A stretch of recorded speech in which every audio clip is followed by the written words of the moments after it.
শাশুড়ি মার স্বাধীন দিন। কলমে অঙ্কিতা ঘোষ। মা, ও মা, কি হলো বৌমা, এত হাঁকডাক কিসের? আমি রান্নাঘরে। বলছি আজকে কি মেনু গো দুপুরে? ওই রসুন ফোড়ন দিয়ে মসুর ডাল, বেগুন ভাজা, মাছের মাথা দিয়ে ছেঁচড়া, আর ডুমো আলু দিয়ে মুরগির ঝোল তো? হ্যাঁ, আর টমেটো আমসত্ত্বের চাটনি। দারুণ, ওনারা বেশ ভালো খাবেন। কে গো, কেউ আসছে নাকি? না, আমাদের বাড়ি আসছেন না কেউ, তবে আমার শাশুড়ি মায়ের হেসেলের রান্না তাদের বাড়ি অবধি পৌঁছে যাবে আজকে থেকে। মানেটা তেমন বিশেষ কিছু নয়। তোমার হেসেলের ওই দুর্দান্ত রান্নাগুলো আজ থেকে হোম ডেলিভারি হবে। যাদের হাতে বিশেষ সময় নেই রান্নার, যারা বয়সের কারণে নিজে হাতে রান্না করতে পারছেন না, তাদের প্রত্যেকের জন্য তোমার রান্না হোম ডেলিভারি হবে। মানে, আমি ব্যবসা করব হোম ডেলিভারির? কিন্তু কবে এসব ঠিক হলো? কারাই বা আমার হাতের রান্না নিতে চাইবেন?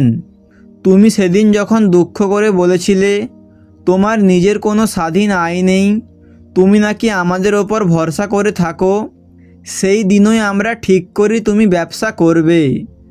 যে মানুষের হাতের রান্না আমরা চেটেপুটে খাই, এখন থেকে সেই রান্না সবাই খাবে। সত্যি, আমিও আয় করব। একদম গো মা। কিন্তু আমার রান্না কারা নেবে? নিতে চেয়েছে কেউ?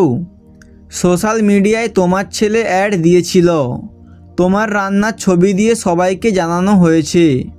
সেখান থেকে 5-6 জন আজ দুপুরে রান্না নেওয়ার জন্য ফোন করে কালকেই অর্ডার কনফার্ম করেছে। আজকে থেকেই শুরু। হ্যাঁ মা, আজ স্বাধীনতা দিবস।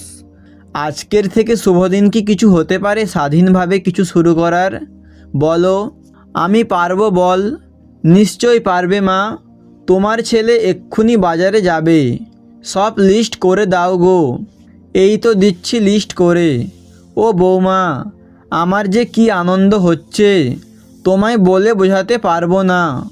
সারা জীবন শুনে গেছি আমি নাকি হেসেলের বাইরে কিছু করতেই পারিনি, আর আজ সেই হেসেল থেকেই তুমি স্বাধীনভাবে ব্যবসা করবে মা।